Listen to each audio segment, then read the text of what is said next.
So we got 3 people to go through. Let's do it. Highest level first, and then first post. All right, cool. We're gonna go Luke first. Luke has posted consistently. What are you? No, you're 2. You've done 2 posts, right? I think we did one of your videos.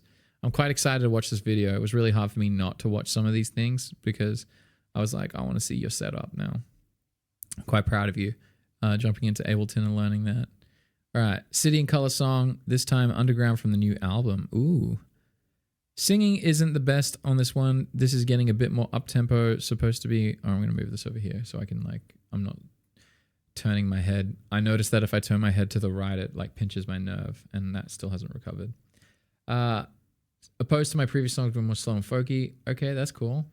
Also realized while practicing this, never really played songs that need lots of strumming, mainly shorter riffs or finger picking. Rhythm is hot garbage because you keep losing your pick. Ooh, sounds like a Simon problem as well. Sorry, I'm just like throwing Simon under the bus. Just kind of want to touch a bit how the mic and guitar sounding through Ableton. I'm also struggling with a bit of figuring out my voice tone at the moment. Could be issues with sore throat though. Okay, no problem. Let's do this. Let's go.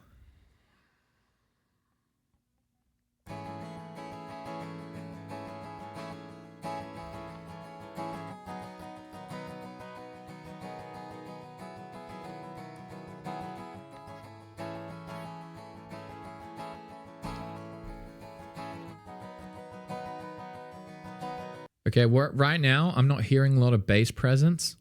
So whatever, like you're in the chat right now, aren't you? So can you just let me know in the chat what the settings are on your actual guitar preamp? Like what level is your bass and stuff set at on your guitar? Because right now you need to have some presence coming out in your guitar. So that is usually around... bass, mid, treble, max. Okay, cool. Fantastic. So then as long as that's cool, I'm assuming that like that will be fine. What you'll do is I would personally, on the EQ chain, I would be boosting around like 100 to 150 hertz and just lift it up a little bit. Were you able to get like an 8-band EQ on your signal chain? You said you got some free plugins, right? I'm assuming you got some free plugins. Like I'm going to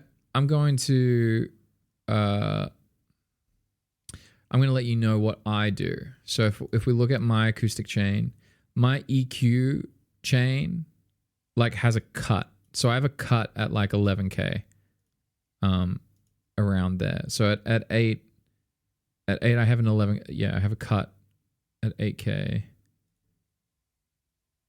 But I have a boost. So my boost is sitting at around 160 hertz. That's where you're getting all of like the fullness of my acoustic is coming from there. And then I also have a slight cut. And when I say boost and cut, you're not boots and cats and boots and cut and boots and... No, I'm kidding. But what you're going to do is you want to think about it like just very slightly. Like I'll go into more detail when I get into the creator course, but you're going to go into the EQ, and then what you're going to do is you're going to try and make the Q or whatever, make the actual, like you can make, I don't know, the Q, I'm pretty sure it's called the Q, but basically it determines whether the band or the EQ that you're using is very, very sharp or it's very spread. So if you're doing it nice and like, if you're doing it spread, when you boost it at a certain frequency, it will boost that frequency and other frequencies around it. And the more narrower that the boost is, then the more specific that the only frequency will be boosted there. So what I typically will do is I will find the frequency that I like or I dislike. So you will basically turn it up all the way to the fucking moon, and then you'll listen to here and you'll hear like these these weird like noises, and then when that happens, you can hear that that's like a really like resonant frequency. And sometimes those are great and sometimes those are annoying. So this is a personal preference thing. And through time, you will build up your ear to pick out what you like. So when it comes to your guitar tone, I've found that I boost this little low end, gives me a bit more presence with my guitar because my guitar is a tiny little, like the Mini Maiden is not an incredible guitar. It's very handy, but it's tiny. Let's be real. It doesn't sound like a full body acoustic. I don't have a microphone in front of it. That's a great condenser microphone that's picking up all the resonant frequencies and all that stuff. So it doesn't just have this presence. And so that's how I bring that presence. Usually between like 100 and 100 and like 100 and 200 hertz is going to give you like connection. So like if you see in my voice right now, you can hear me talking. So if I want it to feel a bit more like podcasty, I will just do this. Like, what's up, guys? Okay, so today we're going to be working on this. Can you hear how I'm like way closer to you? Like this is me boosting around 150.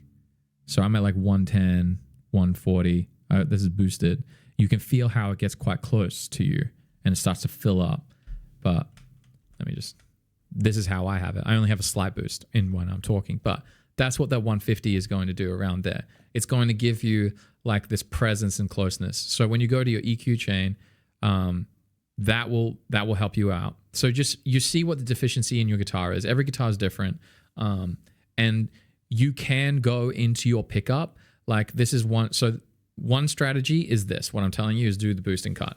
So I boost around 150, and then I do like a really nice. And I try to keep it quite sloped because I don't want it to be very like sharp boost. I want it to be a gradual boost. So I want it to like, I don't know, it blends quite nicely this way. And then the only other frequency that I cut out is at 1.9K, I think. So 2K, around 2K range, I have that cut out on my acoustic. And the main reason I do that is because I want my acoustic to not step on my voice. And I find that I get a lot of articulation and all that stuff is coming through my voice in that range. So sometimes you'll be in the box thinking about one thing to make it sound great, but when it's in the whole mix, it actually kind of fights each other. And so when you think about EQ when it comes to the one instrument, but also try and think of like, okay, well, if this one instrument is taking over this frequency zone, then it will step on other things that are in there. And so if that means that words I'm singing or the way my tone of my voice is or where my range kind of sits is in that is hitting that frequency range and it sounds really nice there, and then I have a guitar that's boosted there, then those two frequencies are going to fight and then you won't hear things as clear as possible. And so I'm not amazing at this, but I have been improving. And so this is the part of the EQ thing where you have to kind of be creative and figure out like, how do I want this to go? And there's trial and error, and you can Google a lot of things, but people have their typical best ways to do things. This current feedback will compound. Perfect. Okay.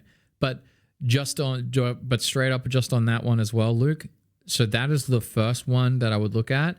The other thing that you can do is bring all of your, the EQ on the guitar to 0. Don't max out anything, and then just slightly lift the boost on the guitar, on the bass.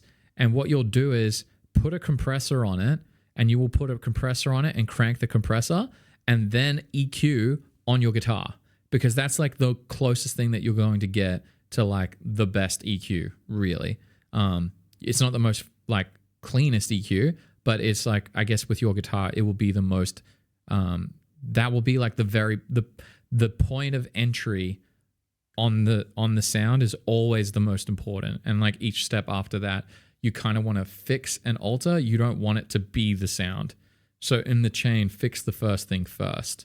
Like that needs to be important as shit. So when I do my guitar, if I max out if I max out the preamp and everything, and then I set up my 3K boost, or like I have like a boost on a mid boost on the acoustic.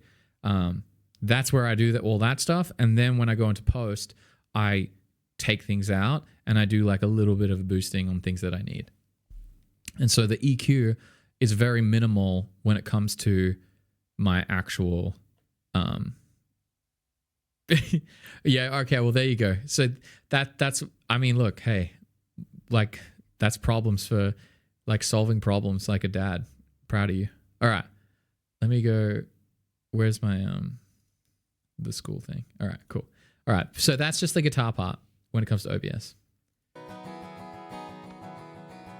Abandoned and lamenting, wasted days spent running from ourselves. Aimlessly rambling, but hey man, at least we've got our help. What? How thick is your guitar pick as well? You could probably get a thicker guitar pick. It feels like your hand's kind of like gliding through the strumming. Oh, but it ain't enough just to be alive. We gotta lean into the love a little before we die. Cool. 0.6. Yeah. So I use a 0.87 and that was a really good. I always used to use a 1. So I use a 0.88. So I don't know. If the pick is thicker, you lose it. Oh, okay, no problem. Yeah. So right for starters, that microphone that you have, do you know where what's the microphone called? I can't remember what the microphone's called. It's the Scarlett pack, right? So the other thing that's really important is where your mic is. So there's a thing called proximity effects.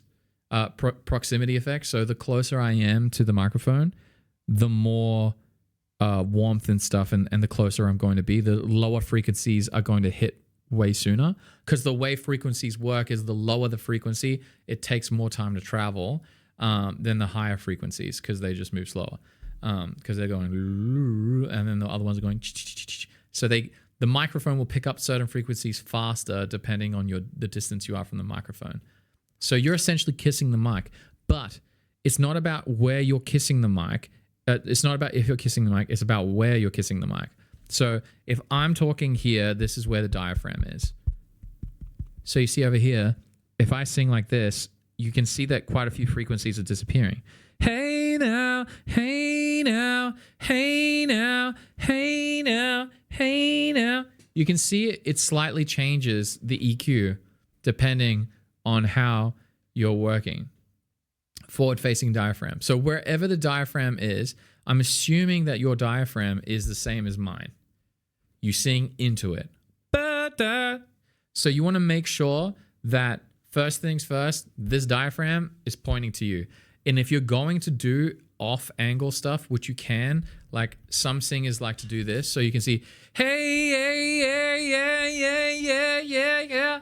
You can see it does change my voice. Hey, hey, hey, hey. It's a very, very slight thing.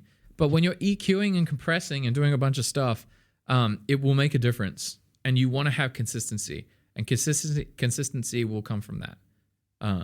Doing that. Like, if it's like an omnidirectional like condenser microphone, you can be very, very cool with stuff. But I'm assuming that's not what that is. So for starters, point it at your mouth. Wherever the diaphragm is, it feels like your voice is thin because it's missing that.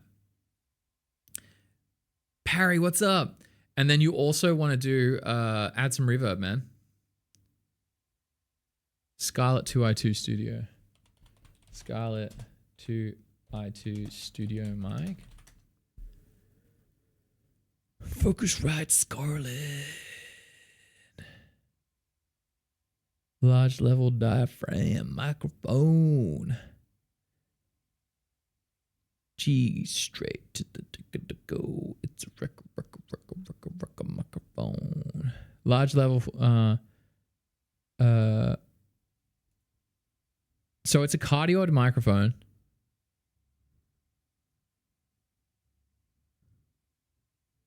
Okay.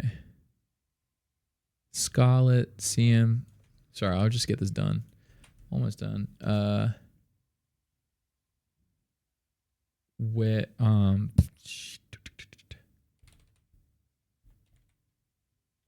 diaphragm. Okay, I'm looking at this one.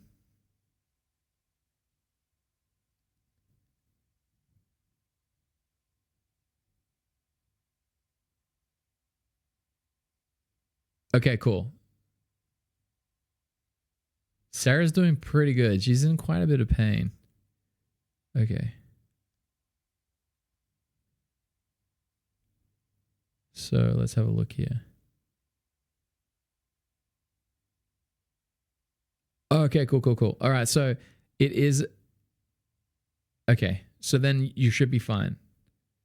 I'm wondering if this is the front. Your problem is my EQ and direct monitor.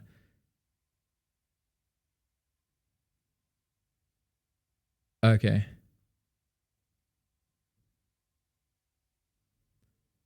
Focus right.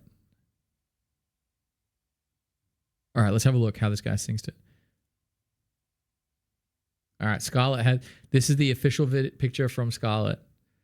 Focus right, Scarlett. So let's have a look.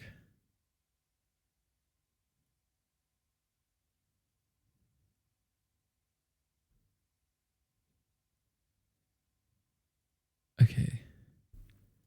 I'm having a look here. Okay, cool. So the cardioid side, wherever it has the cardioid side, all right, you're good. I think you just need to boost the sounds. All right, yeah. Okay, you're good. So it does look like the diaphragm's on that side. So then, well, let me listen to it again. Before we die. So tell me what you need. You bring me to my knees and I'm okay, cool. So I'm going to go, what's the song called again? Underground City and Color.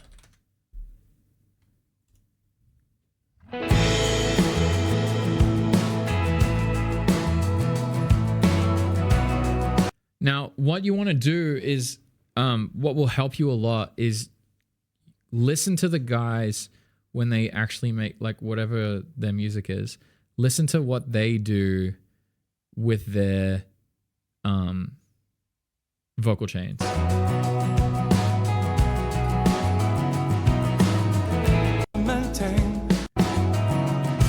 Abandoned and lamenting the wasted days we spent running from. All right, he's got a very, very close reverb, from what I'm hearing. The wasted days we spent running from ourselves. And a lot of compression. Aimlessly rambling, but hey man, at least we've got our health. Oh, but it ain't enough just to be alive. We've got to lean into the love a little before we die. Man, I love this guy. He's so good. Compression, man, is your best friend. That's what he's got here. And obviously he's a fantastic singer. Compression is clean. So you could put two compressors on, one at the beginning, one at the end, and really just like crank the shit out of it. And then see where your vocal tone goes.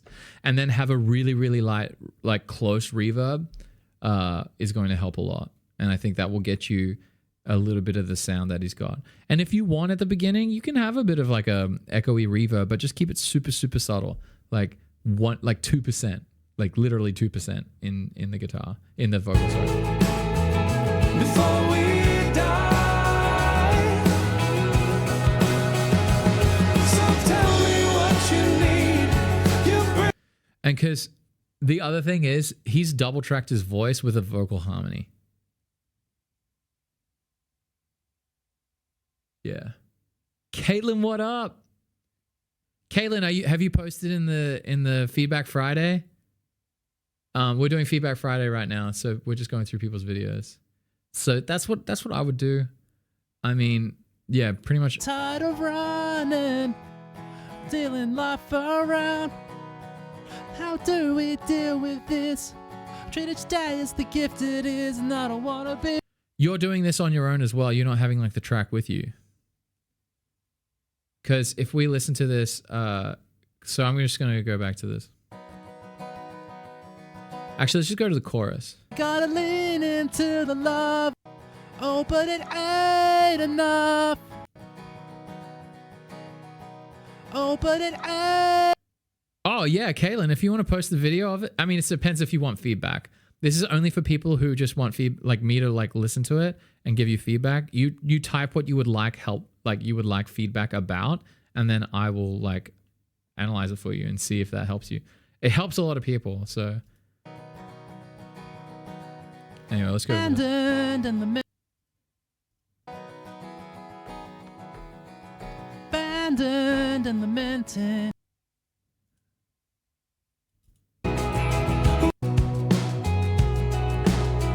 Oh, but it ain't days we spent abandoned and lamenting. Okay, so you've done very well. Abandoned and lamenting. Wasted days spent running from ourselves. So I would sit down for this song for you, right? I mean, obviously we're doing. Actually, I'm getting more into the singing and stuff. Do you want me to talk about the singing, or you were just worried about the Ableton and getting that sound? Because I know you wanted to practice the singing more, so I can quickly like jump in on the singing. But if you want to just, we can stop there if you like, because I remember you just said about the Ableton. I'm just jumping. I'm getting more into it the more I listen. So always accept more feedback. Okay, because I think there's a guy, 007 boy. Where is it? Aniru, I think, in the community. He's been asking about vocal rhythms. You have been hearing really well. Like, to pick this up has been quite exceptional.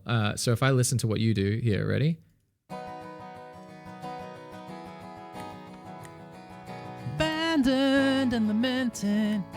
Wasted days spent running from our.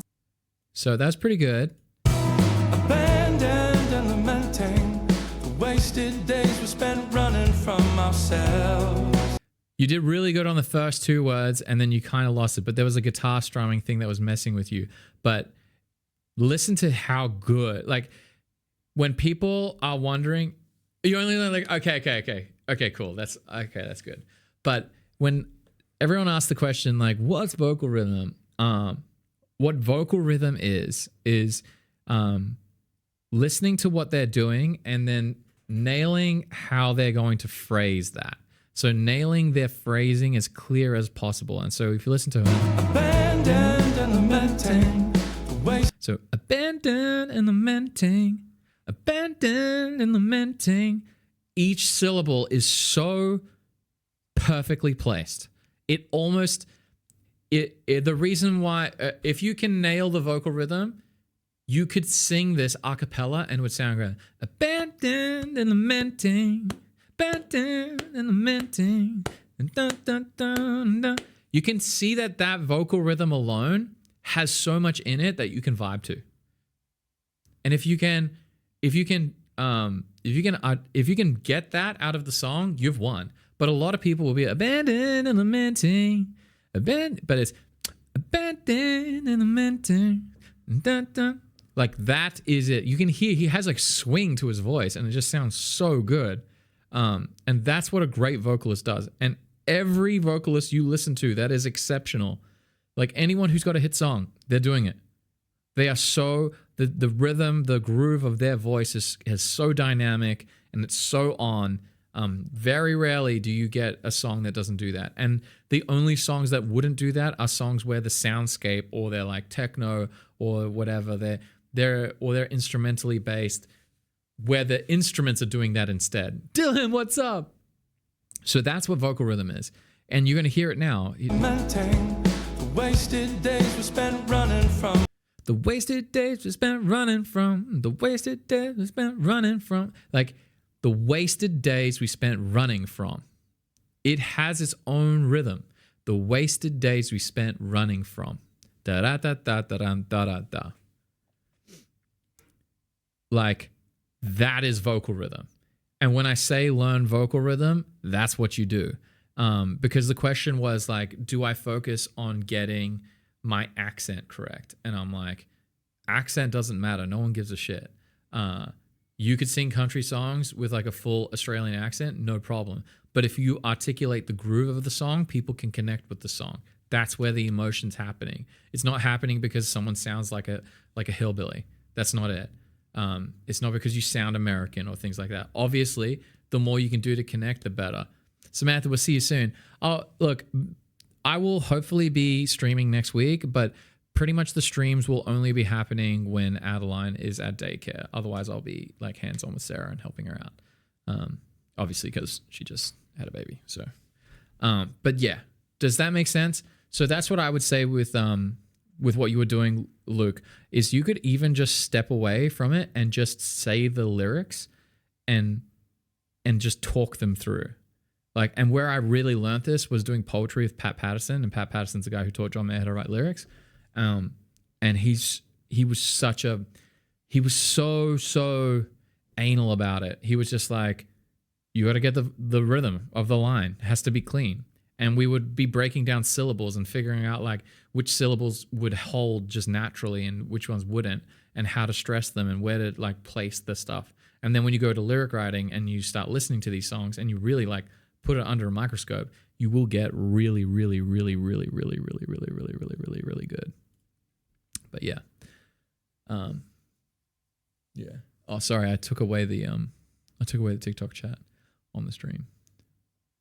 Anyway, bro, I'm just so proud of you. Like you've plugged this in. No, we haven't had the baby yet. I'm just saying that like next week we would have had the baby. Like next week is, I'm pretty sure he's arriving and it's going to be rad. It's going to be so cool. I'm going to download Zelda Tears of the Kingdom and I'm going to play Zelda from 3 a.m. to 5 a.m. when Sarah needs to sleep. Sarah will be like, Sarah, I'll give the baby to Sarah. She'll breastfeed, and then she'll be like, all right, take it. And then I take the baby, and I'll just sit there with my Switch, and I'll be like, yeah, let's go. From like, it's like a totally different gamer zone from when I was in college. But yeah, hopefully that helps, Luke. But that was great. Like, I'm so proud of you for jumping in and doing that. A lot of the stuff the issues that you're coming up with are just understanding EQ and compression. Like, that's it. Like, really jump in and learn compression and learn EQ. And then, like, when I have the video done, it will help you a lot immensely, but really just experiment with it. All right. Next person is Simon. By the way, we go from like highest level to lowest level. So Simon's next. What's up? All right. I made my stupid mouth cover this time with Nacho helping you. I tried my best to sing now with more clear pronunciation and open my stupid mouth more. Well played.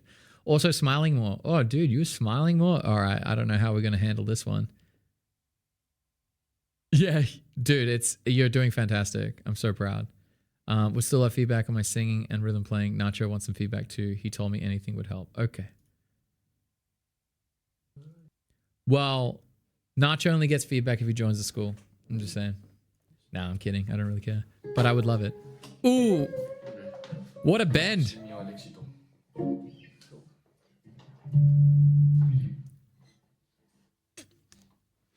Let's go.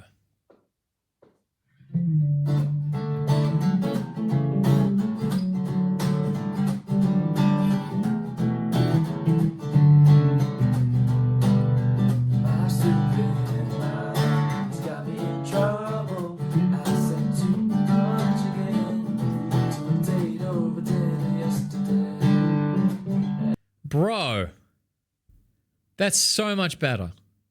I don't know if anyone remembers the... Oh, fuck it. I need to pull this up. Like, hold on a sec. Let's pull this up. Oh, shit. Now I have to find it. Ah! Where is it? I think it's over here. Let's have a listen.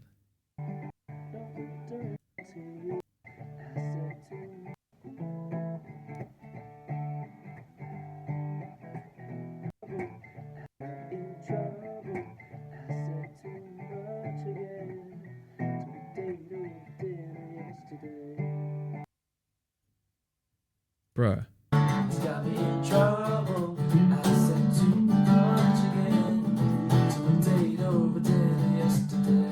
to a date over dinner yesterday. Dude, like it's you exactly what I was saying, guys. Getting guys and girls, vocal rhythms for everyone. And you're using a pick, dude. Bro, like that for some people, they might not hear the difference. For someone like me, it's night and day.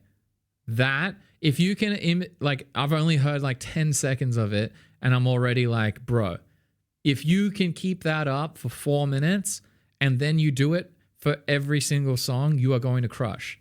It is so fantastic, man. I'm so proud of you for like taking on that feedback and then doing it. Like that's so good. Did I just see a Keely in the chat? What up?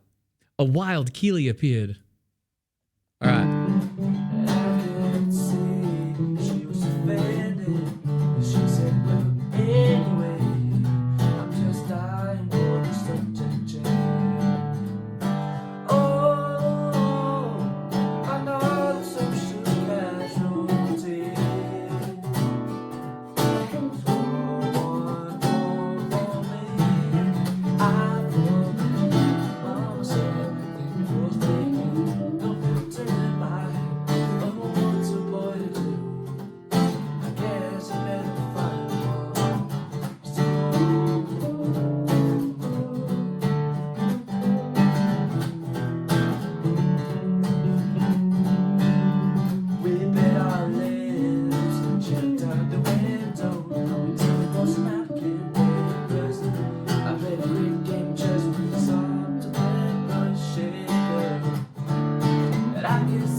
Nice job.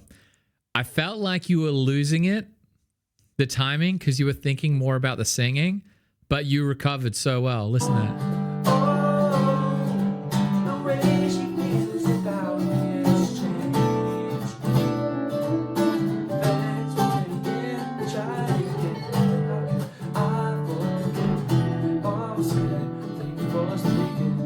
Okay.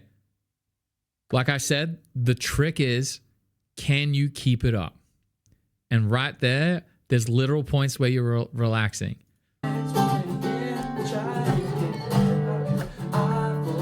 How could I forget? Mama said, thank you for speaking. Like, let's bring up John Mayer, right? My stupid mouth. All right, let's go. I said too much again. Like, too much again. Like, so just already 2 words and you can hear how fucking good he is. Got me in trouble. Like, and a lot of the times the question might come up like, what makes a great artist crush? And so like, when it comes to a great singer, these people, they are so on when it comes to vocal rhythm that it means that like his rhythm is so tight, so tight that it doesn't matter that he's not Mariah Carey or he's not like the top singer of his time. That's why he was able to like, he had great lyrics, great chords, great everything, and he just crushed. And then no one was caring whether he could do like these crazy vocal runs and things like that. His melody choices were so good. Just so good. My stupid mouth. My stupid mouth. My stupid mouth has got me in trouble. I said too much again. Oh, look at that. I said too much again. Like, and remember, he is a student of Pat Patterson. This stuff is not casual. If he will sing a vocal line like this, he is intentionally doing it. Too much is the lyric. He says too much, and the vocal rhythm goes for too much. I said too much again. I said too much again. I said too much again. Like, come on. If you think that this is what prosody is, if you think that this is chance, it is not chance. He didn't casually be like, oh, that sounded nice, I'll do that again. No, He would just, like a person who is just casually doing it would be like, it's said too much again, but he said too much again. Like that is what knowing your vocal rhythm is. To a date over dinner yesterday, and I could see she was offended. She said, well, anyway, I'm just dying for a subject change. Okay, now like No filter in my head. Mama said, thank God could I forget. Mama said, thank me for. how could I forget? Mama said, thank you for speaking. How could I forget? Mama said, da da da. Like it's clear as day. There is no skipping anything. Every single line matters. For me, how could I forget? Mama said, thank you for speaking. No filter in my head. Like that's the practice, Simon. So Simon, when you're like, how do I get better at this? That is what you do. And like, is it tedious? Does it feel like work? Yes. That is exactly what it feels like. But on the other side of it is when you're learning to think of like it's basically kind of like training your ear to hear this stuff, because a lot of people don't train their ear enough to hear it all. And so that's like, I had to train it. And do you know how I trained it? I had to drive out to play shows that were like 10 hours away. And I would be driving for like 14 hours one weekend. And every time I was driving into town was like 30, 40 minutes. And I was like, so every day I was spending at least like nearly 2 hours in the car driving.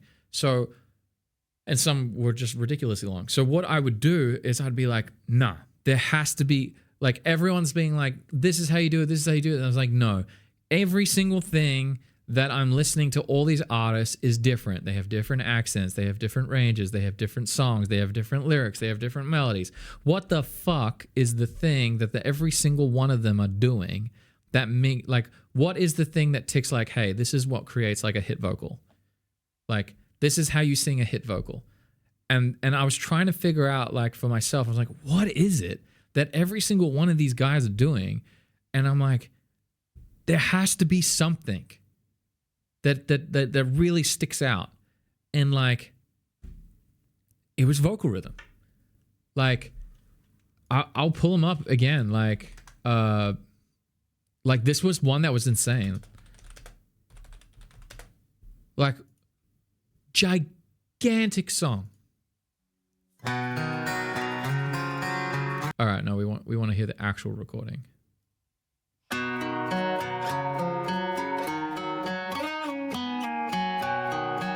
Now listen to his vocal. Last night we let the liquor talk. Like, liquor talk, liquor talk, liquor talk. Last night we let the liquor talk. Like, just like, it's just so perfect. Can't remember everything we said, but we said it all. You told me that you wish I was somebody you knew. Now listen to, he had body. You wish I was somebody you never met. I was somebody you never. But you hear how he hit that plosive. Now hear how he changes the plosive in the next B. met. But baby, Baby. It's like, motherfucker is so good. So good. something's telling me this ain't over yet. No way. Someone's telling me this ain't over yet. Like, this ain't over yet. He just like drops it, and listen to how he ends yet. Over yet. No way. Did you see how yet? This ain't over yet. And he's like saying, this ain't over yet. He's not, this ain't over yet. Like how someone would sing it. Like an inexperienced singer would do it like that. It's just so, that's what vocal rhythm is. And that's what makes a hit singer. Seriously. I don't know what else could be. Because like, I've heard singers that only sing in one octave range. write a hit song. This song is not a crazy like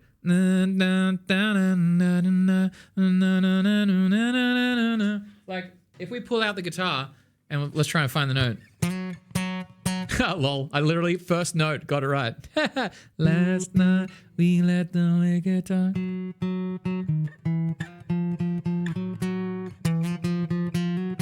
That's really half step. Last night we let the liquor talk. I can't remember.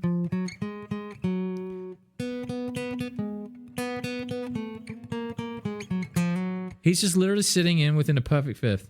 That's the biggest jump he's done. It was our last night. I kissed you, you wish I was some.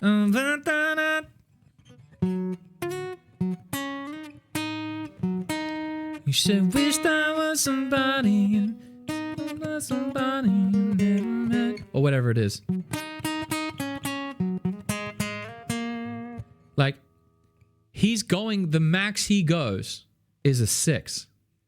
He's not even hitting an octave. But baby, baby, something's telling me this ain't over yet. No way, it was our last night. That's his chorus. Like, that is his chorus. His chorus is not going past a 6. So the octave, like, so he's going from a root note, ti do do do ti do do do ti do.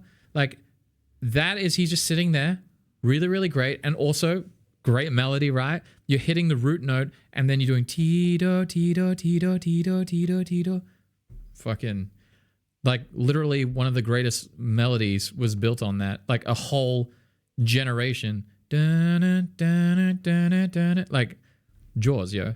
So it's like opening melody is alternating between the ti do, which is like highest level of tension you could possibly ever have, and then the chords are doing 4, 5, 6. So he's starting on tension because there's no safe chord ever. And then anyway, I'm getting way too into this, but if you're wondering what makes a hit song, a hit writer, hit everything, hit vocal, that's what it is. Great melody, great all this stuff. But above all else is his execution on the vocal carries. And that's why you get a song that has 35 million views. That's why you get a song that's like one of the top songs on the Billboard charts and that people are still listening to for over a year. So like that is vocal rhythm. So if you guys are wondering how you're going to get really good, the closer you can get to this, that is the shortcut. The shortcut of being a fantastic vocalist and people being like, man, I can't figure it out. Like the guy doesn't have like the best tone and the guy doesn't sing like all the craziest melodies, but for some reason, I like him more than other people. And it's like, that's the reason. Because those people know how to connect to their music better than the other people. And connecting to the vocal rhythm is like paramount. And getting the lyrics to articulating lyrics so cleanly. Just so unreal. But yeah, that's all you need to do. For you, Simon. That's exactly what you do. Yeah, I'll post this all on YouTube. The whole Feedback Friday will go up. Or you just want me to like make this a clip in itself for vocal rhythm. I will do that. I can do that. If you guys think it's good, sure, we'll do that. But now I'm going to move it. So that's all you need to do, Simon. You're crushing it. I'm so proud of you. This is not an overnight thing. This is a thing that you do intentionally every fucking day for 3 or 4 years, and you will then get it. You do it that long, you will become faster at picking it up. You'll be faster at doing it in real time. You'll be faster at writing it. Like all of the other stuff, they will happen as consequence of you just doing this all the time. Like you will be better at pitch. You will be better at all these things because your ear is just going to get so good that you'll just be like, oh yeah, I just can't sing out of tune. Like that will be a thing. Like if you're wondering like, how do I get good at like singing in tune? This is it. You just train your ear and then you learn how to like correct yourself in real time. But yeah, but for Nacho, I noticed that there's times that he's jumping in that he's doing well and there's times that he's lost.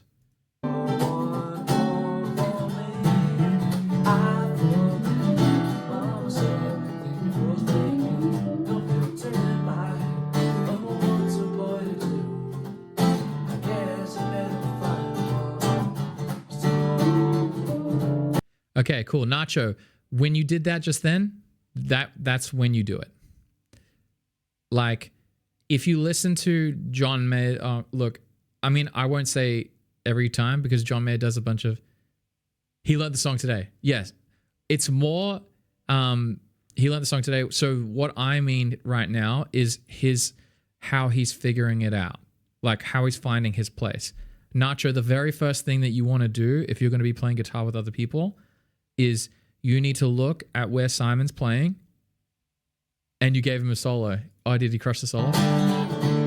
I'm sure he crushed the solo. But this is the part where you guys are going to do so well. So how does the song go? Is it tuned down? Oh man, I don't even know how the song goes. Where is it at?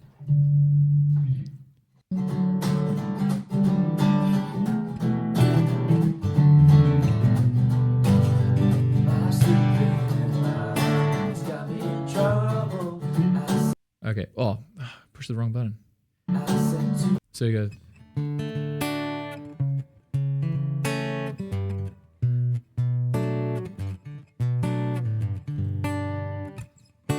Okay, I'll give you an example for the first few chords. So I think it's D-A, right? Isn't it?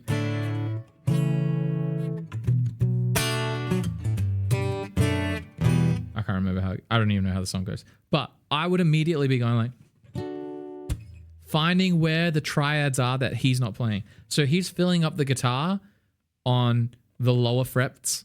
And then what you want to do is you want to find every triad that he plays and you want to think rhythm only.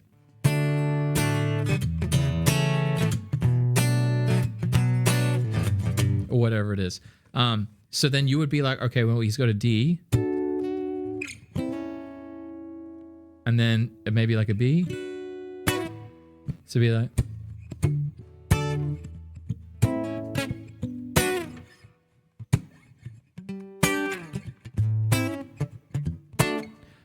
Anywhere you want to be, like you want to know where all those chords are going to be, because then you could be like, I don't know how we would do this. I'm so bad at picking this up right now. See if it works.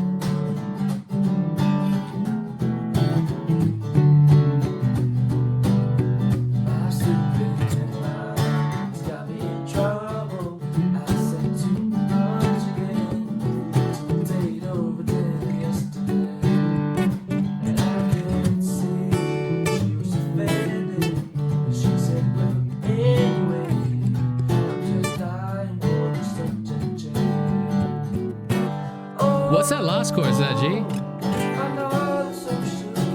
I'm literally looking at it.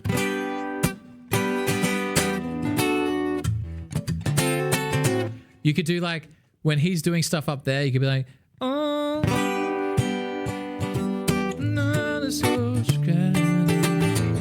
or whatever it is, the chords. That's what I would do. And whenever I've played with other oh, it's just a G. Okay. I would be finding different triads up on the fretboard, and then that's where I'd be going for first. And then I would learn.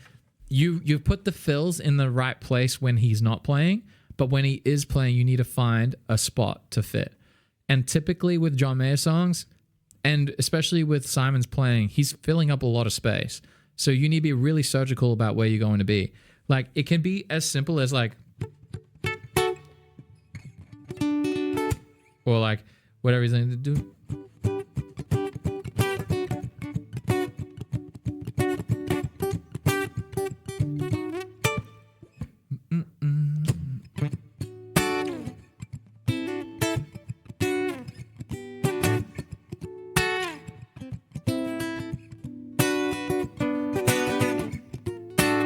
Like that stuff crushes. And even if you could do like a,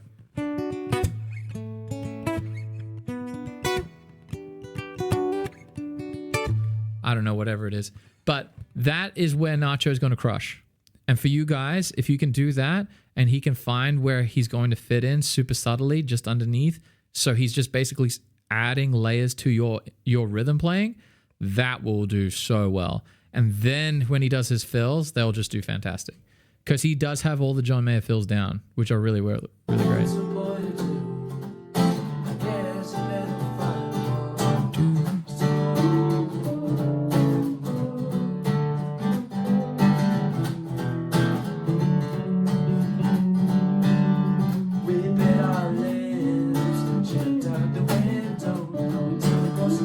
So here was where he would step out. Also harmonized, nice. So this is one of those spots where you would just step out, Nacho.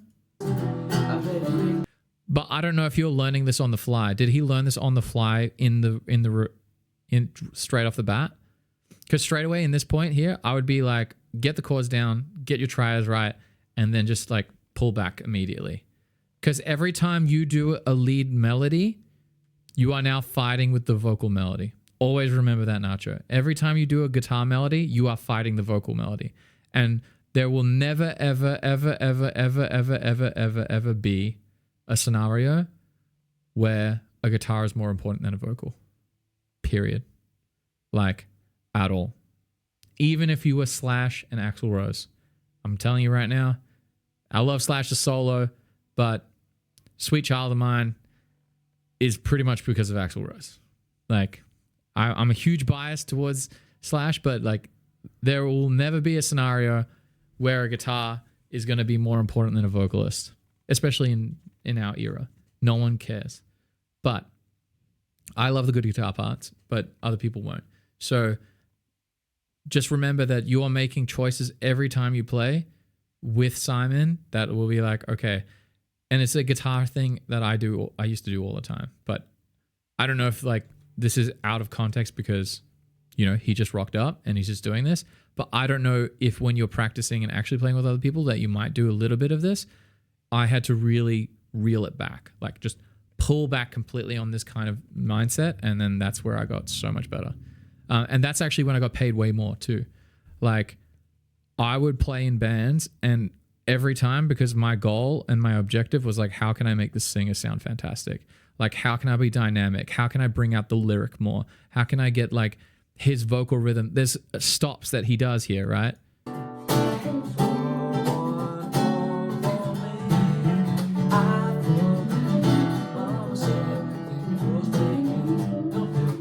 So for there, you almost got it. You almost got it here.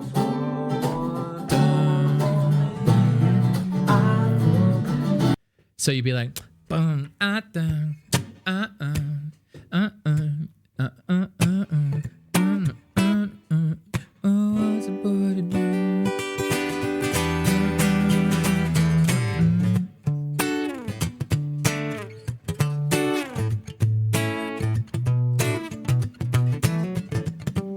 whatever it is. I don't know.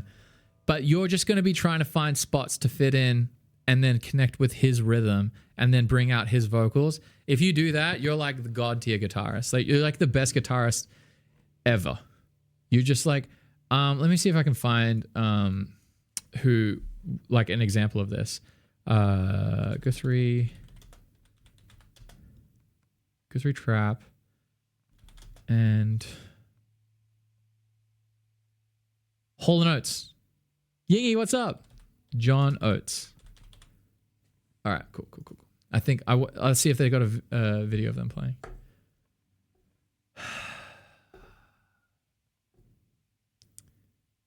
Ooh, there's like a full live stream.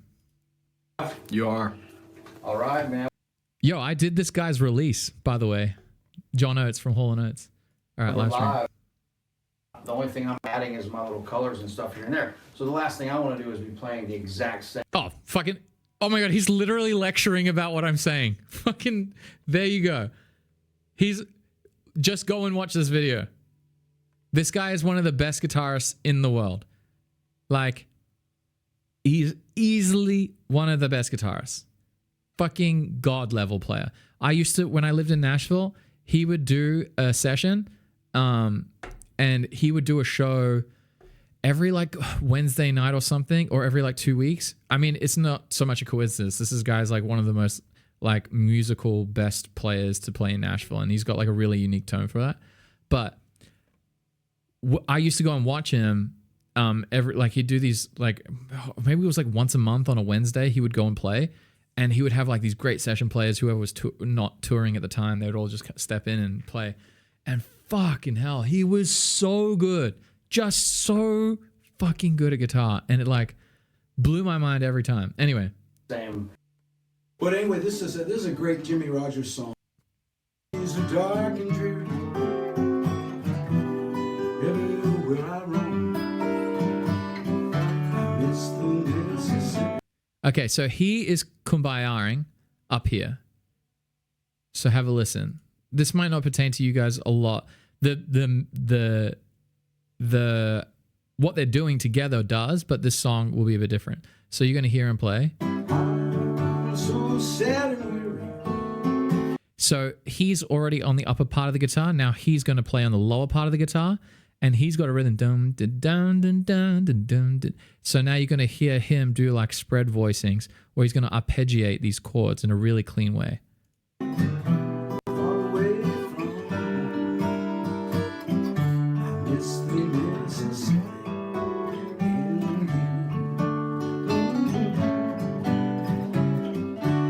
Days are dark and dreary. So did you hear that? There was one spot just then, very short, that he could play an extra bit of stuff, and he did it immediately. He did the little walk down, had the little fill, and then immediately cleanest D chord ever. You have to go. All right, we'll see you later, Yingy. We're just doing Feedback Friday today. I'm having a lot of fun with it, by the way. Everywhere I roam, I miss the Mississippi and you. Rolling the wide world over, always low and so good. Nothing seems. Like, did you hear that? Just the descending line. It sits so perfectly with the voice. And the other thing is he's not microphoned like here, so it's really going to help out. But is that making sense for you guys? Anyone who plays guitar with anyone? Like, I don't know if this genre is your jam, but you can see how clean his guitar playing is. He's not like, how can I like fit in a bunch of lead lines or melodies? He's trying to fit like chords and really, really pretty things that are going to embellish what this guy's already doing, not fight against the vocal. Because if it was like a straight single line melody, it kind of sticks out and will fight against his voice. But if he's just filling with chords, it's just going to sit in the background so cleanly. But obviously this guy fucking knows everything. He's like one of the best session players in Nashville. And so he like knows all, like he can just play over anything. And all he does is play all day. So he's pretty amazing. Dude, and, I was hoping to think find an electric one because it shows them with an electric guitar.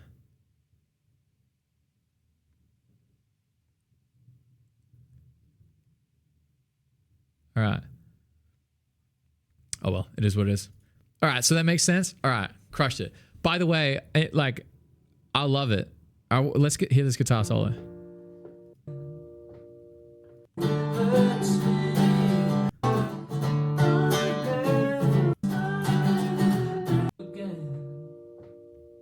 Starting now.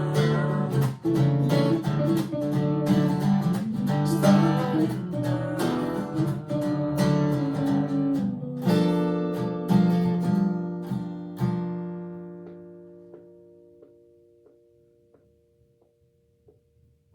one more thing was backfire.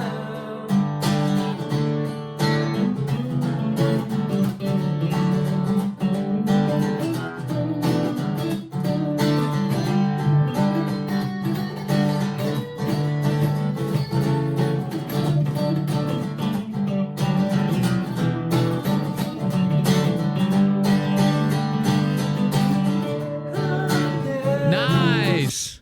That was a good solo. He crushed it. Dude, fantastic job.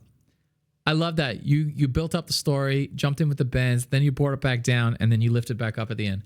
Really great. Good pacing. Keep that up. I love it. That's what you're missing in your life, dude. Well, just wait till your kids are older, Luke, and then you can just train them to jam for you. And you can also influence their music taste, so they only play the songs that you like. But that's fantastic solo, Nacho. I dig.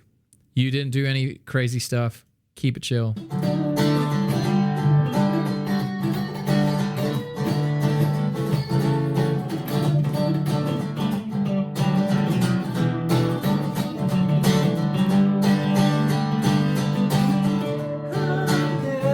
And also, Simon, really good job as well, because like you did so well, Simon, to cue him in as well with that strum. Like doing things like that really helps the guitarist out.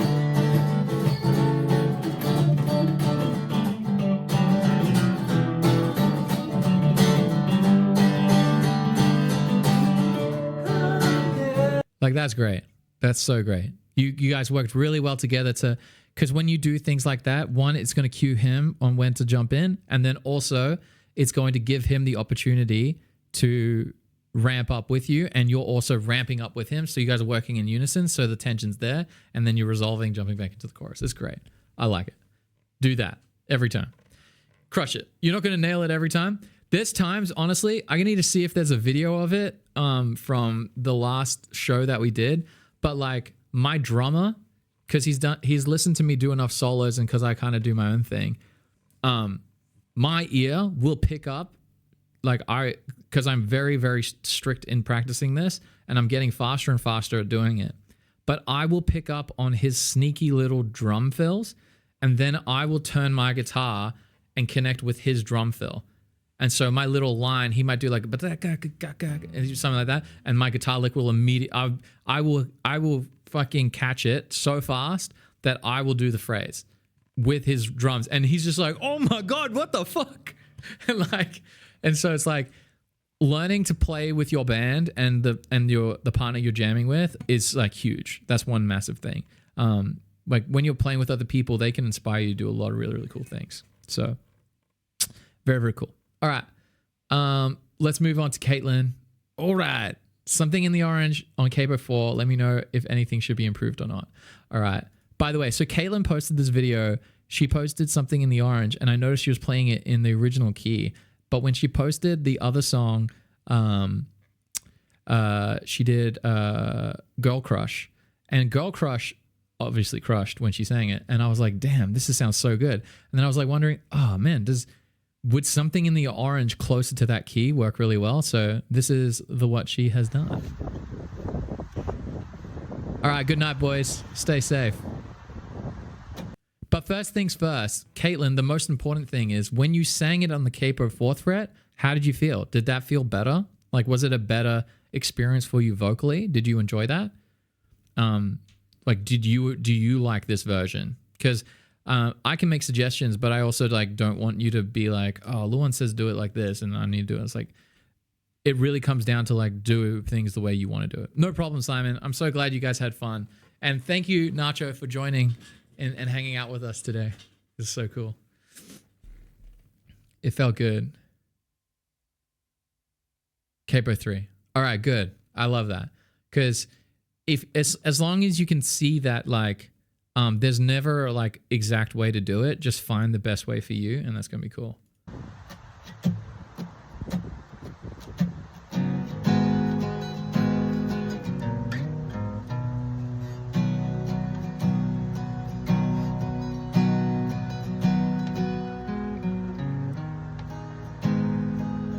And now you don't have your dog like mauling you, mauling you with its tongue. That was the cutest thing ever. It'll be fine by dusk, God, I'm telling you, baby. Oh, so much better. Oh, that sounds so great. These things eat at your bones and drive your mind crazy. But when you place your head between my collar and jaw. So great, Caitlin. I'm like, and you can see that if you're not trying to focus on getting the note, because when you're playing in a key that's not super comfortable for you, you're not going to be focusing, you're going to focus a lot on the notes, but that is like so clean. Like the vocal rhythm practice that you stay a little bit longer and you say she's so good. Can you see all these people on YouTube being like, oh my fucking God? Yeah, I mean, like, Caitlin's gonna crush. Like, I don't know, Caitlin, what is your goal in music? Like, are you just want to play music, or do you want to, like, I mean, you can keep your things to yourself around your family and friends, but there is no dumb goal here. Like, I will not be like, you just want to do some gigs here and there. You don't have like any goal in being like, I just want to be a full-time musician. I want to sing every day and I just want to enjoy my life. Or you like want to write songs and do things like that, and, you know, maybe cut a record or do things like that. You don't have any of those kind of goals? Because a lot of the times people are afraid of saying what they really, really want, because everyone else around them is like, not like, everyone else around them is like, oh, I couldn't do that. So like, that's how they say it. Like, they're like, oh, maybe not. I wouldn't do that if I was you. Oh, that's pretty risky. You know, maybe you should make sure this is sorted. Like, you want to write songs but have bad. All right, we're gonna fix that. Writer's block is a fallacy. It's not real. It's fake. Writer's block does not exist. You only lack information. So we'll fix that for you. Don't worry. We'll just all write a song together. Why not? I'm telling you guys, I'm almost there. Like, we did I'll finish this one, and Osman has been so patient. So maybe I'll finish this. We'll finish Caitlin's one, and then we'll do Osman, and then I'll tell you what's been going on in my life and what the plans are. And then we'll don't worry, it's going to happen. These songwriting's happening soon. Dave, what's up? I don't know much, but there's no way at all. And I'm damned if I do, and I'm damned if I don't. 'Cause if I say I miss you, I know that you won't. But I miss you in the mornings when I see the sun. You're naturally doing things that I was about to cue you in.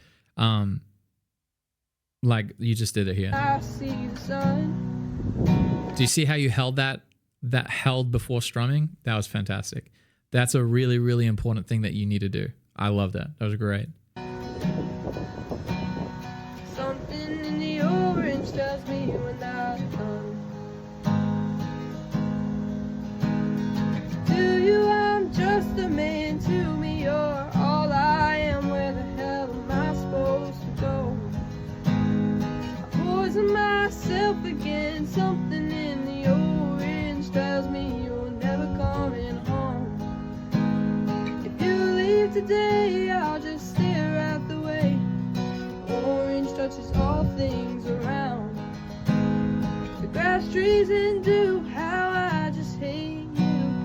Please turn those headlights around. I need to hear you say you've been waiting all night. So good. There's orange dancing in your eyes, some gold light. Every time I'm hearing her sing this song, I realize how much I play the song wrong. Your voice only trembles and you try to speak. Takes me back to us dancing in Oh, she did a break too. Oh, I'm so proud of you, Caitlin. That's great. this wood used to creep. To you, I'm just a man. To me, you're all I am. Where the hell am I supposed to go? I poison myself again. Something in the orange tells me you're never coming home. If you leave today, I'll just stare at the way the orange touches all things around. The grass,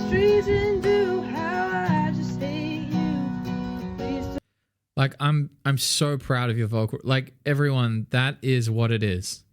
Listen to this. The grass trees into how I just hate you. Please turn those So headlights clean. around. Now, remember, Caitlin's a girl singing a guy's song. She sounds like she's connecting to the song. She doesn't need to sound like Zach Bryan.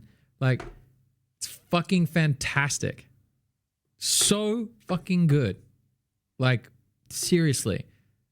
Like, so some people ask about accents and all those things. Like, that is it. She's connected to that rhythm. She is locked in, and it's fantastic. Like that's all you need to do.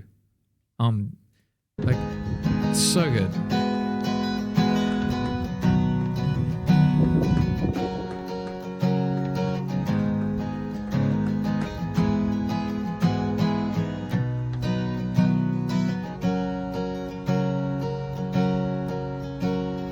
To you, I'm just a man. To me, you're all I am. Where the hell am I supposed to go? I poison myself again. Something in the orange tells me you'll never come in home. If you leave today, I'll just stare at the way the orange touches all things around. The grass trees into how I just hate you. Please turn those headlights around. Please turn those headlights around. It's great. Keen. Okay, so crushed it. You moved the capo, and that was fantastic. Like, you found this place that your voice sat great, and that's just cool. Even if you think capo 3 is going to be even better, hell yeah, do it. Pretty much at this point, more and better is all you need to do. Do more of the things that are working really, really well, and keep getting better at them, and you're just going to crush. Vocally, the only thing I would say is experiment with vowel sounds. See what you like regarding, like, do you want to over articulate different vowels? Like, really go into the lyrics and see what vowel sounds you're singing, and seeing how much more you can articulate different vowel sounds. And because the tone of your voice is going to be shaped around the different vowels that you sing.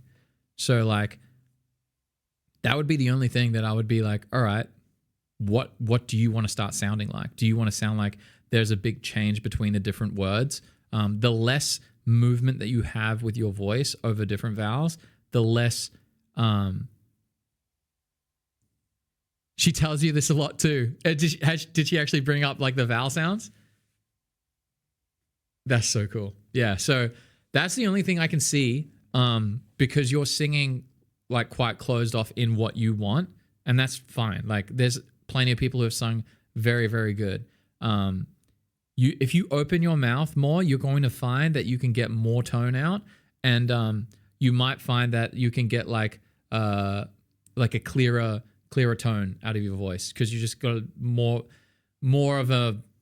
frequencies can just come out, and they reverberate in your mouth more. It's like you have more color, and you have more control. That's the only thing I would say vocally that you should, like, if you want to give it a go, try it.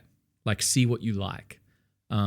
Outside of that, I think whatever trajectory you're going on, whatever you are doing regularly that's helping you execute, keep doing it and do more of it. So whatever you're doing that has gotten you to this point, just keep doing more of it, and you will do great. Like, learn more songs, find more challenging like songs. Like, a lot of these, like, when you look at great vocalists, like, they sing so much different kinds of music. Like, Post Malone was a pop dude, but he was singing country music, rap music, Fly Me to the Moon, all those things. Like, there's so much music that he knew before he became a pop guy. Then when he became a pop guy, it was like he just had this bank of stuff that were really, really good. And now he's moving to country, which is awesome. But a lot of these artists, they will listen to like different kinds of music, and then they will try and sing them. You don't need to be an R&B singer, but you should see what it feels like to try and sing a vocal run. There's a reason why Chris Stapleton can crush it. Yeah, he's so good. And then the other thing that I would do is see how much more you can do on the dynamics of the guitar and like really try and feel it. So you've got here.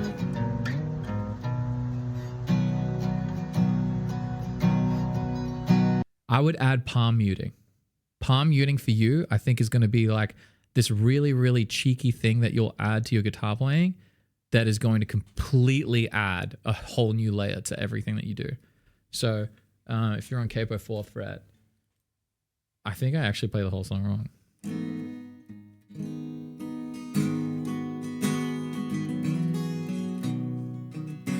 Sorry, my guitar's out.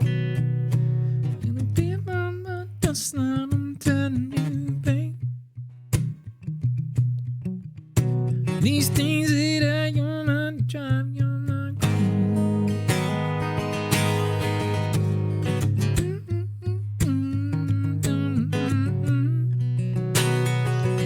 So you see on the E minor, I'm just like,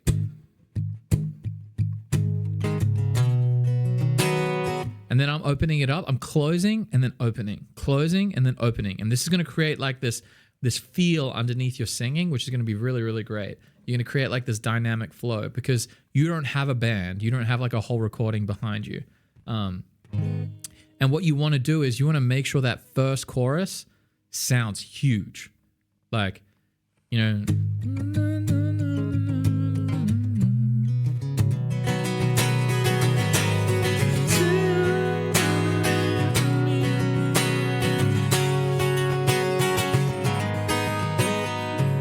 So if you're sitting there,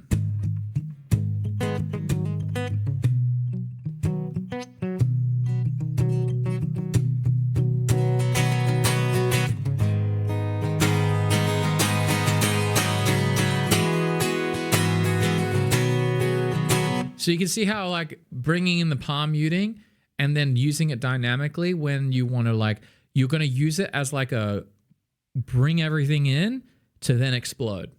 In, explode. And so that's how you want to work it. Tension resolution. That's going to create motion in your playing is going to be like super, super cool in your guitar playing. I reckon if you did that, that would be like straight up game changer. Like that's palm muting is going to be like, that's like the straight up going to just change your game. And then the other one that you can do is taking off chords. Because I noticed that you do like to bring out a lot of full strumming. But if you're doing the, like you say you get to the second verse, you can bring it down even more. And don't need trembles when you try to speak. I'm down there, don't need what you say.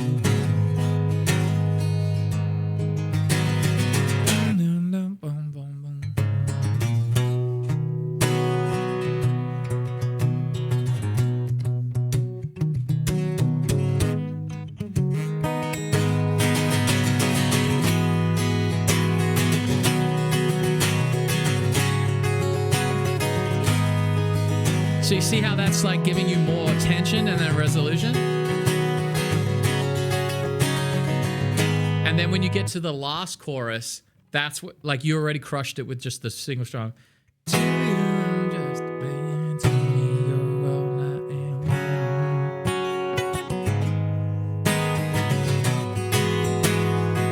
Like that was fantastic. So pretty much just either taking out notes. So like only articulating bass strings, so like 2 or 3 strings, like your E and your A string, they're great.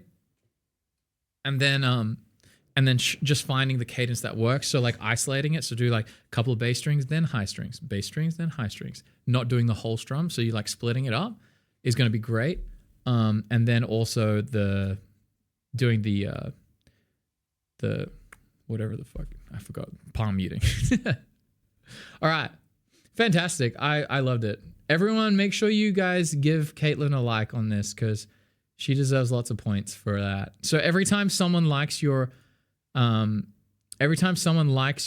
post, you get a point. And I believe August has begun. So we're on the 2nd of August. So 30 days from now, let me just check it. So 7, 14, what's 21, 28,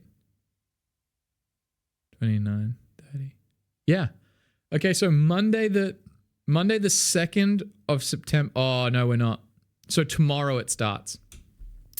The 30-day cycle. So on the 2nd of September. So tomorrow, every post you guys make, you get on the leaderboard. So, all right. Let's go to, and every time you get people like your posts or like your comments, you get points and you level up. So you see Osman's level 1 right now. Once people like more of his stuff, he gets 2 points. He'll hit level 2. And you can see how the boys here, they've been posting quite a lot. So Luke's about to hit level 5, crushing it. Look at Luke go, man. What level is Simon at? Ooh, level 4. Lock in. Yeah, so pretty much from tomorrow, every 30 days, so every month I'm giving away 3 coaching calls. So the top 3 point earners every month can win a free coaching call. Otherwise, for anyone else, they have to buy it. So, yeah. All right. Our last Feedback Friday person, Osman. Osman. Is it Osman? It sounds like you're Turkish. Poland. Nice. All right. Hello, first interaction with the community. Well, thank you so much for interacting with the community. Oh, you are Turkish. What up? That's so cool. Neredesin. You know, I need to learn. You're from Turkey, but you study in Poland. Oh, very nice. Very nice. Yeah, I need to learn some Tarkan. I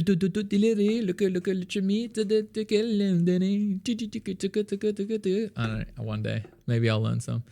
My mom will love me if I ever did that. She doesn't love me. Nah, she does love me. Anyway, you can see where my issues come from.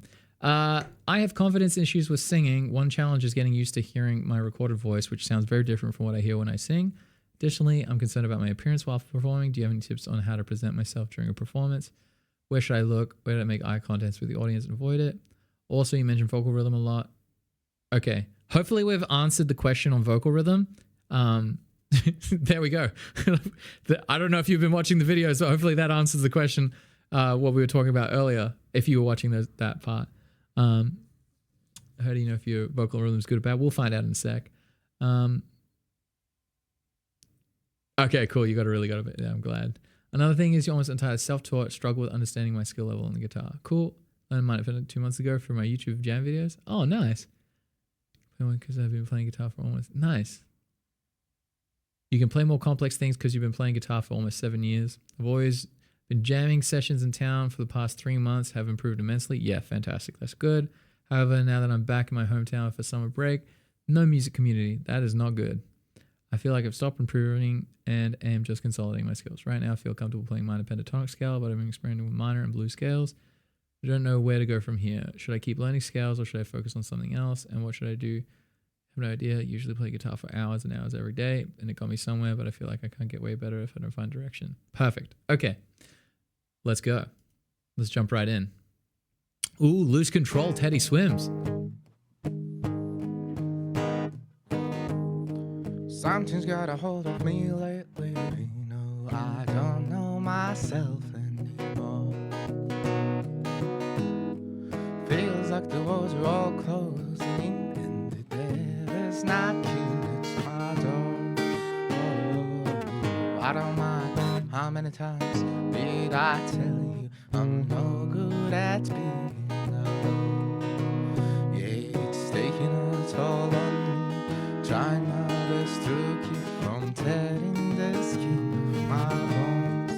Don't you know I lose control when you're not next to me? Nice. I'm falling apart in front of you, can't you see? I lose control when you're not next to me.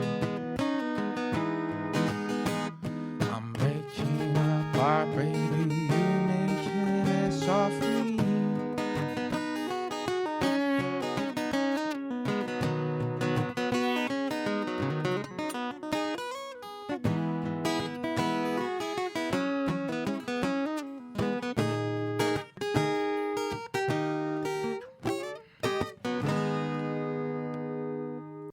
Cool. All right. Straight off the bat, I just want to say, great job. Is that the first time you've ever posted a video, Osman? Like, have you ever like posted a video of your playing before? Because I just want to say congratulations on ripping off the Band-Aid, because that takes a lot of guts to do that. So I'm really grateful that you posted and shared your music with the community, because you guys got to remember that every time that you guys post videos of things that aren't perfect, or like you're like, oh, I've just started working on this and this is where I'm at, and like, or even just like you're just new to music and you guys haven't done anything like that, you're like, oh, I'm super proud of this, like check out this gig. Like that shit inspires other people to try. Like you got to understand, like it's so important. And I'm so grateful that you guys did that. So that's the best. So thank you so much. So already you've just crushed it, because the hardest thing for people to get better at is posting a video or recording themselves. So immediately, just to answer the first problem that you're having, like you're not jamming with other people. Jamming with other people is a feedback loop. When you play with other people and you make mistakes, people notice. You will want to fix that mistake faster, because in that ecosystem, you want to, like, humans strive for status. You know, it's a natural thing. They want to be accepted by other people. They want to bring value to other people. Like, I mean, a lot of people like to do the value thing, but some people just want the status part. So they just don't want other people to think they're bad. So then they will get better and then they will improve. So that is a feedback loop. Now, this community is a feedback loop. You can post in this community and you will get better and better, because you can be like, hey, I was working on this blues scale and like I did the solo. What can I fix on the solo? Bam. Immediately you're going to get feedback and you can get better. So right now, if you can't jam with other people, post videos here, like straight away. Exactly what you did here, you're going to improve. After posting this, I'm sure, and sitting in this like call, you're going to get better already at your craft, which is fantastic. Now, that is the first part. So absolutely killing it. Now, your vocal, straight away, don't be mad at the sound of your vocal, because it's not bad. I don't know myself anymore. You've got decent rhythm and you got decent tone, like, and you're hitting the notes in time. Like, some of the notes are in time, some of them are not. They're in tune. Like, you've got a great foundation to start from. Now, lose control is a big stretch. Not to say don't do it. I'm saying, like, that's a hard song. It's sung by one of the best vocalists currently in the world, and it is a incredibly good song. It is a song where a vocal melody and vocal rhythm are like unreal, like absolutely crush. And you can hear it in his voice. He's just like so seasoned and fucking amazing. So if you're expecting your voice to match that, because that is like your comparison, if that's going to be the thing that you can compare your voice to, you will most likely fail miserably. But if you do it over like 10 years, you might catch up, because that's how long it took him, at least. Probably took to get Teddy Swims to sing that good. Probably would have taken him like 15 years. So, which is completely fine. Just manage your expectations. Don't go in with delusion and jump in and be like, all right, cool. For the next 5 to 10 years, I'm going to get better at this. For me, I really want to sing Unaware by Alan Stone. It has taken me 5 years of gigging in music. And then I really, really was like, no, I'm going to do this. I'm going to get my falsetto better. I am going to get my upper range better.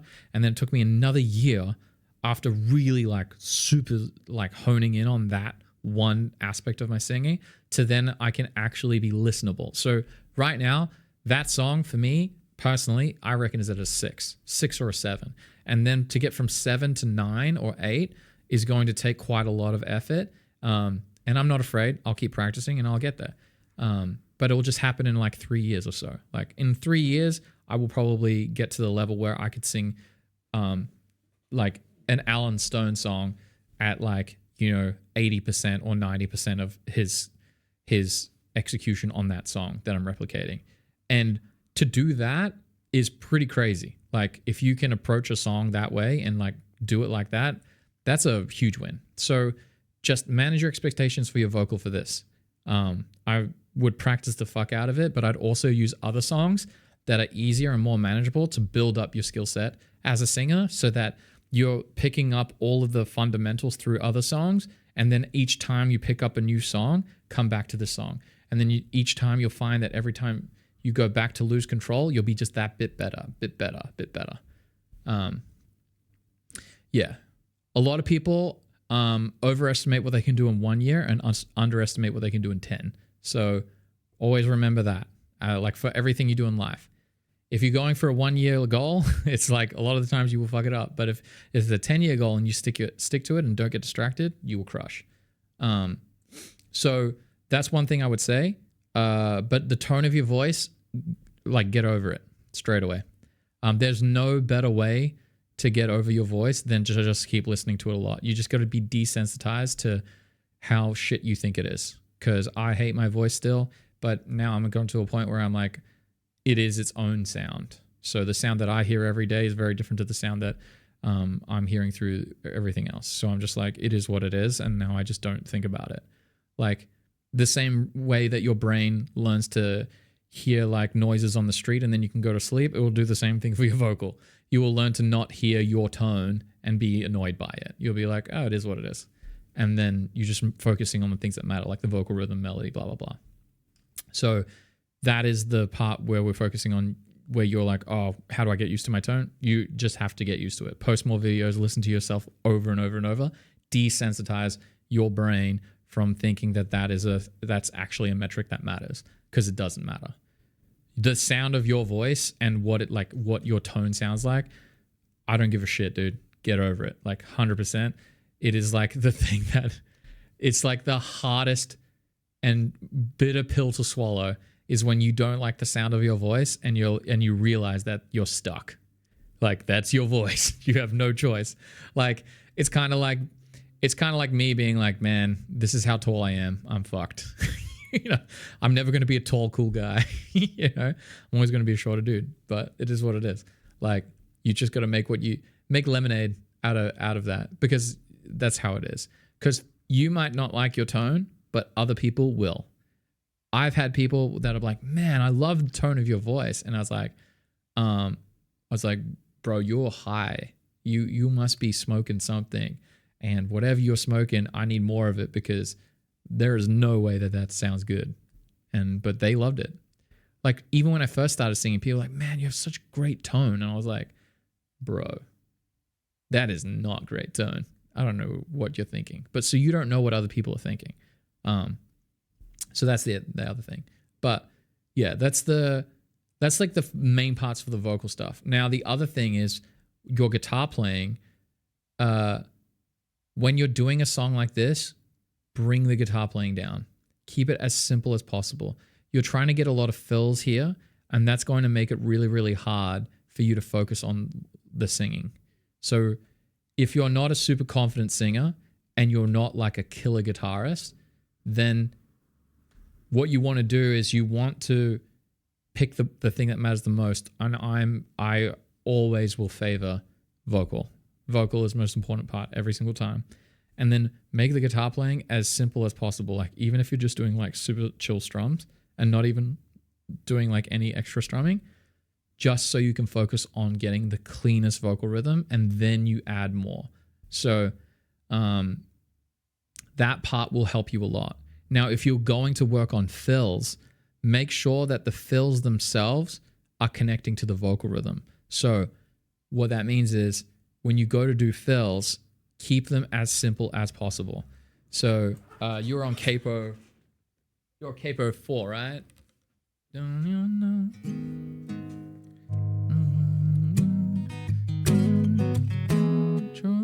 What's it? How's the song?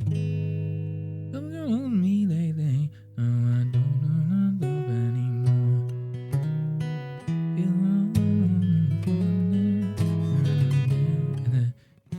No, and the do. It's a 5 of something. Is it a 5 or 4? No. It's a B chord? Oh, yeah, cool. 5 or 6. Thank you. Thank you. I was like, I couldn't remember how it goes.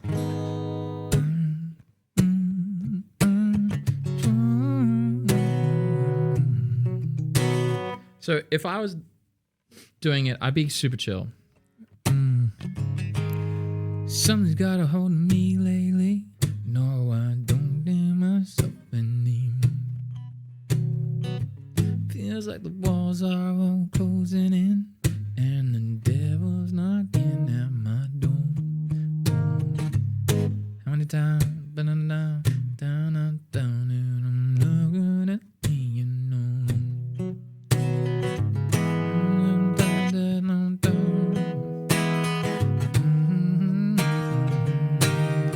Don't you know I lose control? No, no, no,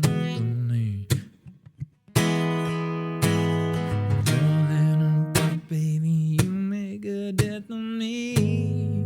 So like, you see how I just kept it like the guitar playing pretty chill? That's all I would want to do.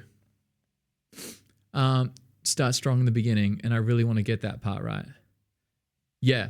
So it's gonna be hard because he's a great vocalist. So if we go to Lose Control. So Lose Control. Teddy Swims.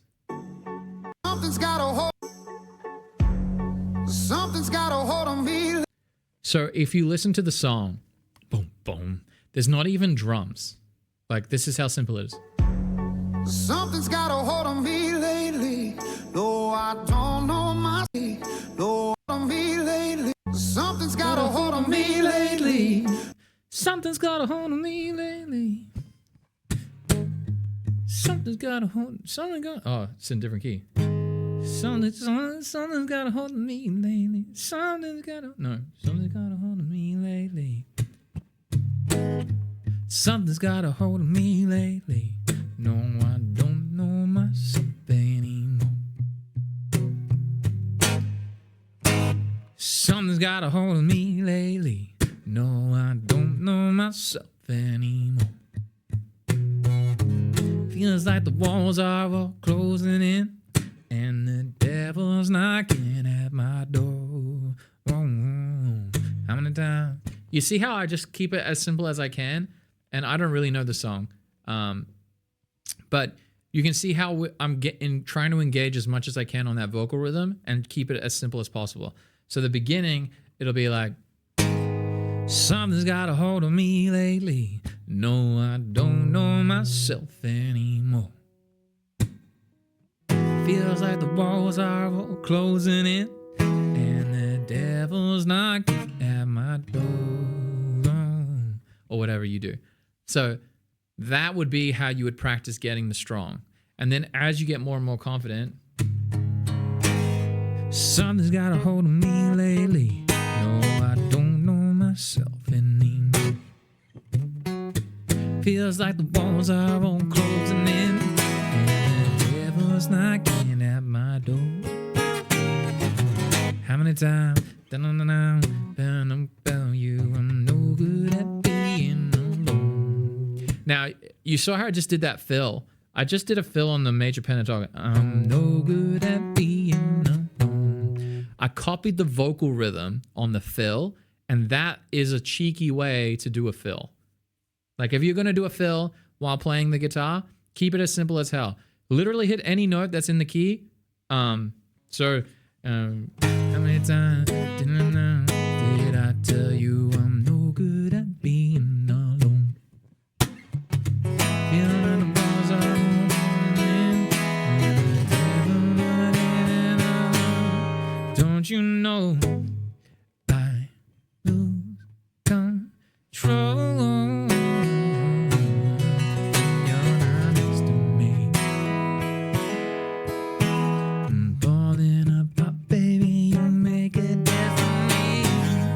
I lose control. Whatever. That's how I would look at it, because you don't want to be doing a lot of fancy stuff on the guitar, especially if you're not like super, super locked in.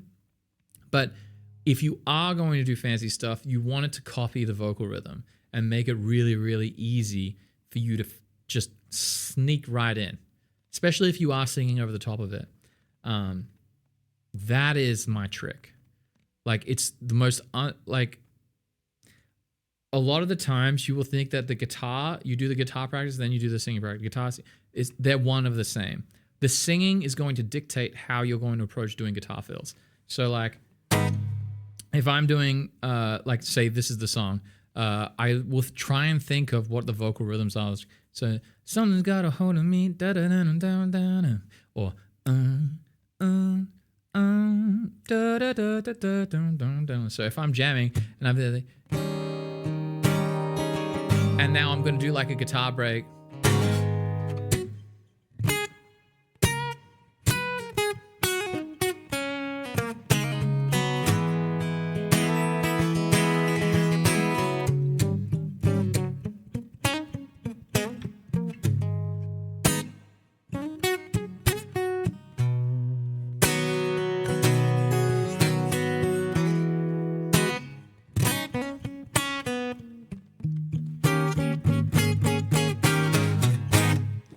So, did you see how I just did that fill then?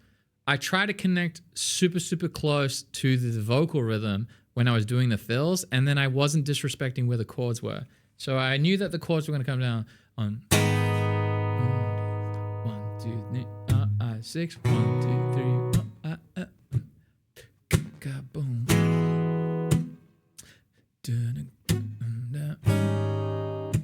And that's where I've got my space. So I come in the...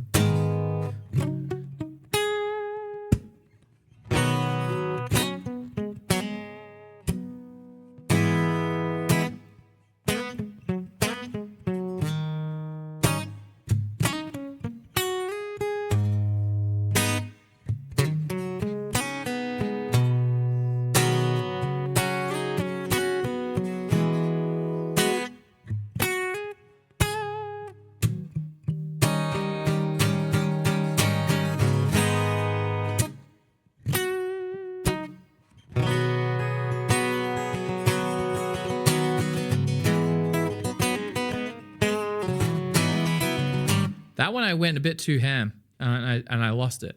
Did you feel how I lost that just then? That's because I didn't respect where the chord changes were. So at the beginning, you want to jump in, keep it super, super simple, and then if you can keep the groove fitting in very, very simply, then you're going to get it.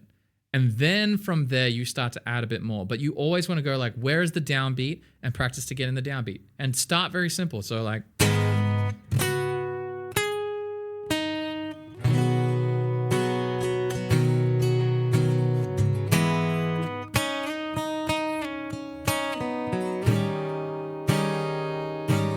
So simple.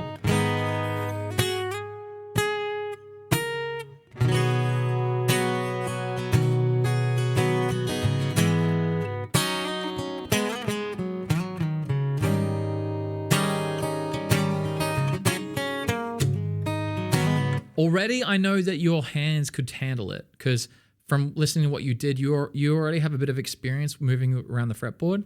So right now, I think what you're stuck in is you might have like a lot of like technique that you've built up or songs that you've learned or things like that.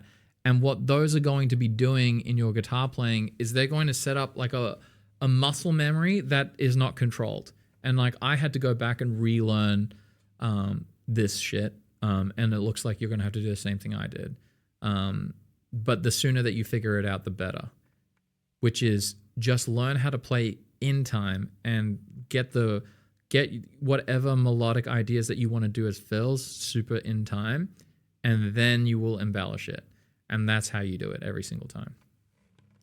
But that's what I would do straight away. Like all those different tips that I was saying, like if you apply like one of them right away, and like honest to God, just the singing and keeping the guitars as simple as possible while you sing, bro, that's going to be a huge level up for your playing. Like you do that for every single song that you do.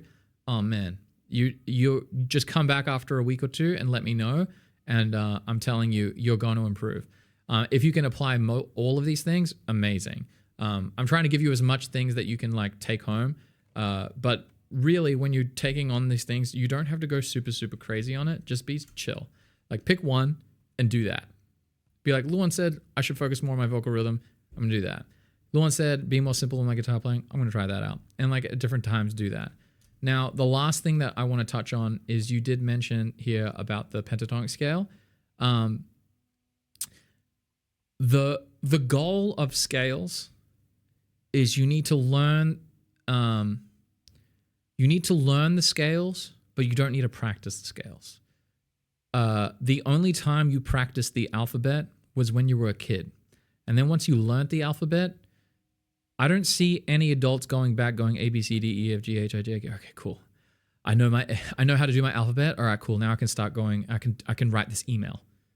Like, do any of you practice the alphabet before you go to write an email, write an essay, do anything that you do in your day-to-day life, write a text? Do any of you practice that?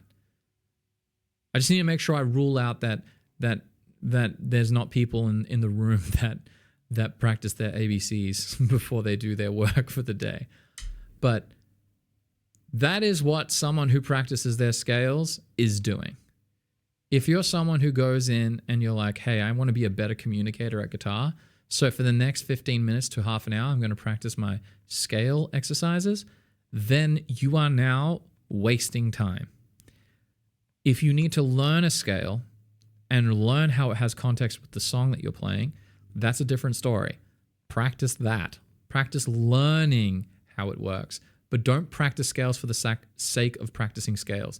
You being like 1 second faster to figure out where something is not going to make you better. You having better musical context and playing lots of music is going to make you better. So for instance, we're playing an E minor pentatonic scale. This is what I would encourage you to practice in this song. So you know, from what I'm seeing in your playing, you must know where an E minor pentatonic is, which is...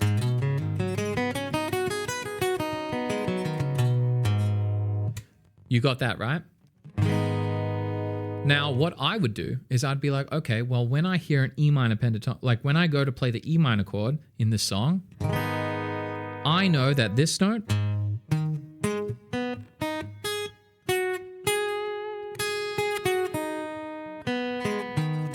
those notes there, they're all the notes that are working on the E minor chord. So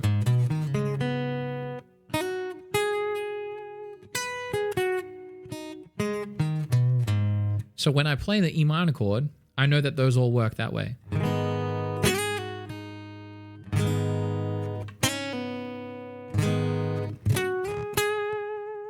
So you can see when I hear an E minor chord and I play the E minor those notes in the E minor pentatonic, I'm getting very, very close to what the right notes over that chord work. Now the next chord is a G. So now I've got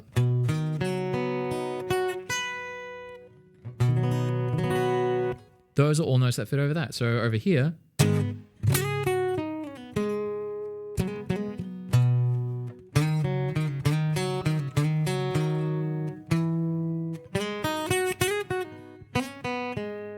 now here, this is a note that we don't hear. It's a 5 of 6, so it's right down here. This is a very, very cheeky note. So now I know that if I hit this chord here, I can get a really, really cool. Now I can start articulating these notes in the pentatonic. So I'm finding the chord tones that fit over the E minor pentatonic. So in E minor, sorry.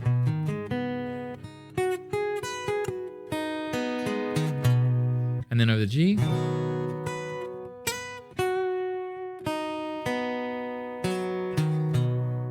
And then over the C. That's a natural minor note there.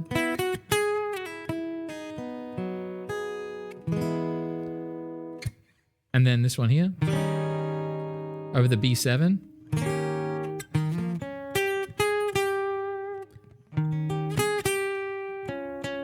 This is not actually part of the key. It's using a secondary dominant chord, so it's a 5 chord of the 6 chord. So it's a 5 chord of E minor. So that's why it has like this really big pull of the Tito. So it's a really, really cool way to do a minor key 5 chord.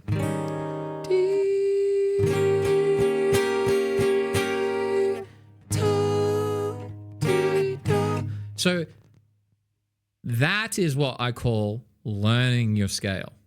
Then now you come into the song and then you'd spend that like 10, 15, 30 minutes, whatever time it takes you to get connected to those chords and the scale. That's practice. Practicing the scale and going, all right, cool, I did my scale. And now I'm going to go, all right, now I'm going to do this shape.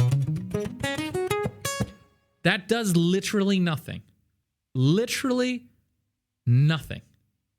And so that is what that's what I mean. Like you're just practicing ABCs at that point. So I could give you every mode, every scale, blah, blah, blah. None of it would matter if you didn't apply it musically. So now if we jump into the song and I go,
and then you're the...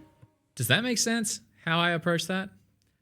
That is the next level of just learning a pentatonic. So if you learn the pentatonic, you could just go... So if I play the chords...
I missed it. Damn, I was going to do something cool.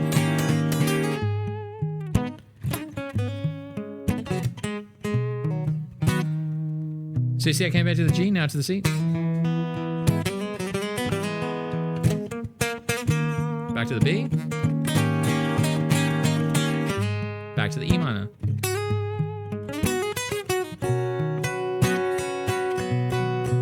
Back to the C.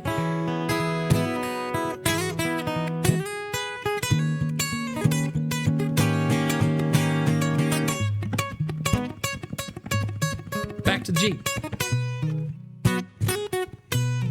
Back to the C. Now to the B.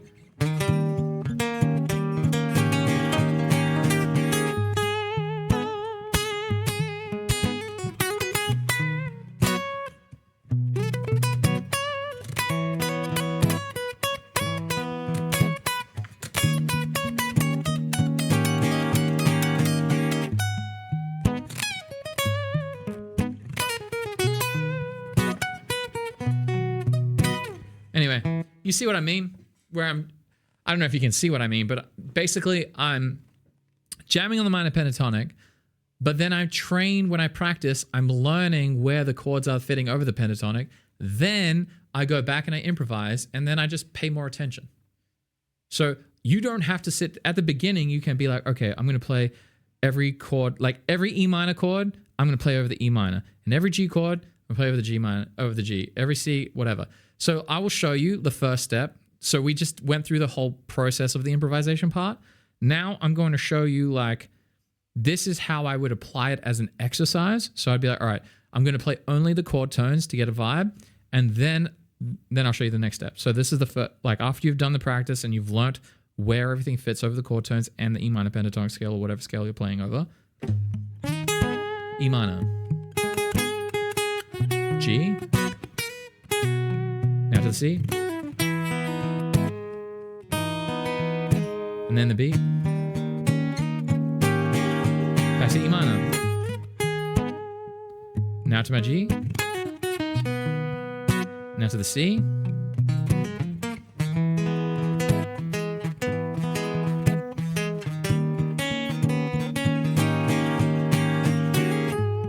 So I'd be like, I'm quite confident that I know where these chord tones are at this point. Now, once you do that, you can see it kind of feels a bit robotic because I am intentionally trying to connect to those chord tones. Now, the next step after that is like, okay, forget that shit. Start doing your thing. And so then at that point, I would jump in and just start improvising and doing whatever I feel like. And then if I knew that I'm about to hit a 5 chord, I'm like, oh, well, I know where this is. So I'm just like, if creatively it leans me towards, like if creatively I'm leaning towards hitting a chord tone, I will know where the chord tone is. But otherwise, I'll just do what I want. So we go in.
Or whatever.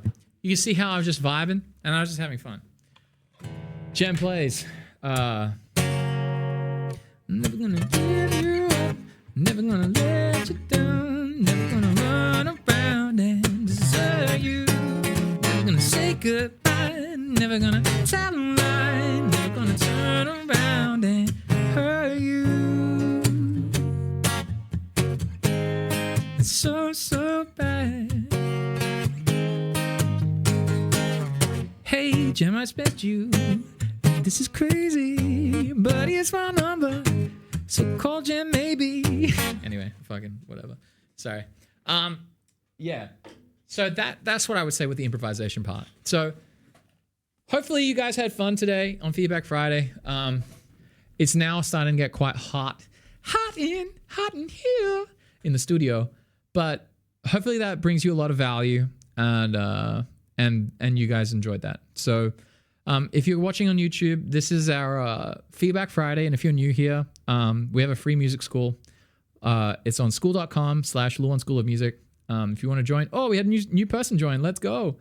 If you guys are into it, join here, post content, and we're going to do it many, many more times. So I'm super grateful that you guys post these videos here. Osman, thank you for posting. You've got, just remember, Osman, like, I gotta make sure I say it right. Osman. Osman. Why is it calling it Osman? You basically want to jump in and just jump in and fail. Like, our community is here for you to fail and get better every day. Like, you do not need to like go crazy on like, all right, I need to do all this, and take your time. Like, you don't have to have this all figured out right away. You can come back to this video. I'll put it on YouTube. It'll be on YouTube and you can watch it all, and you will just take your little wins every day. Like, just make if you can just get one thing a little bit better each day, you will just crush. It is a 1% better every day.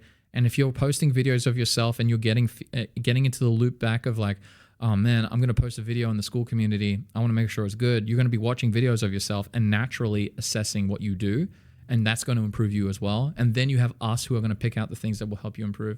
So like, just get in there, have fun, and just keep getting better, man. It's like everyone is at different levels in their journey, and like there's no right way to do it, but the number one best way to do it is do it every day. If you do it every day and improve every day, I can't tell you you're going to sound like Teddy Swims. Like there is a reality, Osman, that you can sound like Teddy Swims. I'm like, that is a truth, guaranteed. Like, in case anyone's wondering, you can literally do whatever it is that you want to do when it comes to music or pretty much your life. It just requires skills. And all you have to do is practice and hone those skills and make sure that you're always on the right path to get the skills. Now, does it mean that it's going to take you 3 years, like some people might take, or is it going to take you 10 years or 30 years? I don't know. The only thing that is going to be the variable between whether you get good fast or not is how fast do you respond to feedback and how fast do you learn, really? And how fast can you pick up skills that are really painful? Like, there are so many skills that are so annoying for me to do. Like, just recently, I had to hire someone. I had to break down exactly my process of how I do my business. And I was like, fuck, man. Like, I'm not good at that skill, but I worked really, really hard at it, and then I got it done. And now I'm like, great. I feel like each day I'm getting better at delegating. I'm getting better at explaining things. So like that is how it goes. Oh, I thought I broke something, but we're all good. But yeah. So you just want to go in and do that with your own playing and just make sure that you realize that, hey, there is a long road for you to get better. But the cool thing is there is no shortage of things that you can do to get better, which is so cool. Like, it would be such a fun, it's a fun feeling because when you're practicing and you're struggling with practice, it's nice to have multiple things to bounce between, as long as it's still connecting to the same thing, which is music. So if you're like one day you're not feeling it on the guitar, well, then practice your vocal rhythm. That's going to improve your guitar playing anyway. If you're struggling with X, you can move to another thing. You can just pivot and keep the music fresh, keep the learning fresh. So you're always learning, always improving. The really hard part is when you're like, oh shit, there's like, you get to a level where it's like, okay, well, in order for me to improve, I really need to just do like mad hours of this one thing. And that's not a fun place to be. that is like, that's where I'm kind of at, for a couple of things. The one thing that I'm not at that place right now is songwriting. So once I get into songwriting, it would be really cool because I'm just throwing shit at the wall. But right now, like the biggest levers for me to pull to make my stuff successful is recording tutorial content, and learning to sing more songs. Like those are the two things that are like gigantic pillars, like levers that I can pull that will make my brand grow and I will do really, really well. But that means I have to sit down and learn lots of songs. I have to learn like another 100 songs. And like, that's not fun for me. I genuinely don't enjoy learning songs. Like learning a song is not fun for me. Memorizing lyrics is not fun for me. But I'm like, all right, this is going to get me a little bit better. So then I just do it. And I'm like, all right, if I can just get through this one song, then I'll get to the next one. And then you just get better at doing the painful processes. So it's not that it's hard. It's actually really easy, but it's really hard for me to do the things I don't want to do. So that's the problem, like with music. It's like, it's really hard to do things you don't want to do. It's extremely hard for me to practice. I am so fucking bad at practicing. It's not even funny. Do you want to know why I stream? I stream because the stream forces me to practice. The stream forces me to pick up a guitar and sing and improve and go through the process, rewatch videos of my playing, Like that is the only reason I'm improving. But I haven't been able to stream for the past like week and a half. I have a guitar in my home. I haven't picked it up once. Not once. I haven't sung once.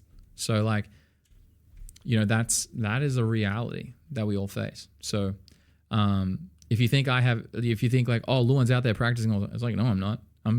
You want to know when I practice? When I fucking turn on the stream. That's the only time I practice. So it's like, I've just got to keep, I struggle so hard to be accountable to myself. So the only way I found that I could only be accountable when I was accountable to others. So that's the only way I get better. I go up and stream and I have to perform for you guys. So there will be days where like I'll be able to do 6-hour streams when this is my full-time gig, and like that'll be me practicing for 6 hours. Yeah, exactly.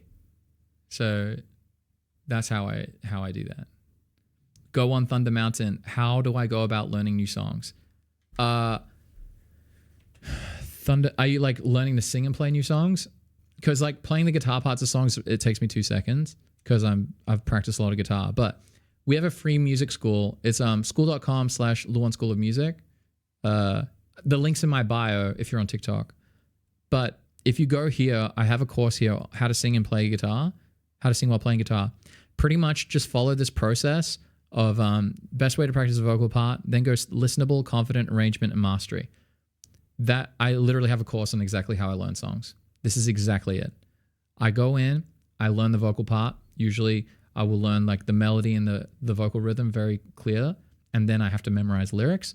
Then the next stage is like, I just want to get the guitar in time with the vocal. So I just want to get like basic guitar strums in like the chord changes in time with the vocal. Then the next stage will be like, I'm going to start building up rhythms. And then after that, I'm going to work on the arrangement on like, how do I want to build up all the sections to make it really engaging and respecting the vocal. And then mastery is where you start learning multiple songs and then taking your inspiration from different songs and then keep it coming back to the song that you want to improve, and you chip away at it through time. So that's the best way I would approach learning how to sing. That's exactly how I learn how to sing and play songs. There's no like magic pill. It's just like, it's hard work and putting in a lot of hours, and that's how you do it. Obviously there's different stages. Like majority of people just hit the place where they're kind of listenable, and that's it. How long does it take me to learn and memorize a song like Lose Control? I mean, it will probably take me like 4 or 5 hours minimum, I would say, to memorize it. But then what will happen is if I memorize the song, I will come back to the song and then I'll have to pick out the mistakes that I've been making. So then once I get it to a place where I'm quite confident on the vibe, then I would have to go back and do it. But Osman, I'm pretty sure there's a clip on my YouTube channel. Where we at? The one. Where you at? Why can't I go to my channel, bro? Why you not going to my channel? Oh, you watched it? All right, cool.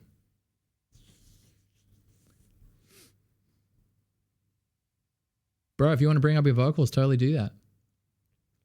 I would have the guitar, just get the chord changes in time. Just do the listenable part. So just do the part where you just get the chord changes in, and then Caleb, that will improve your vocals.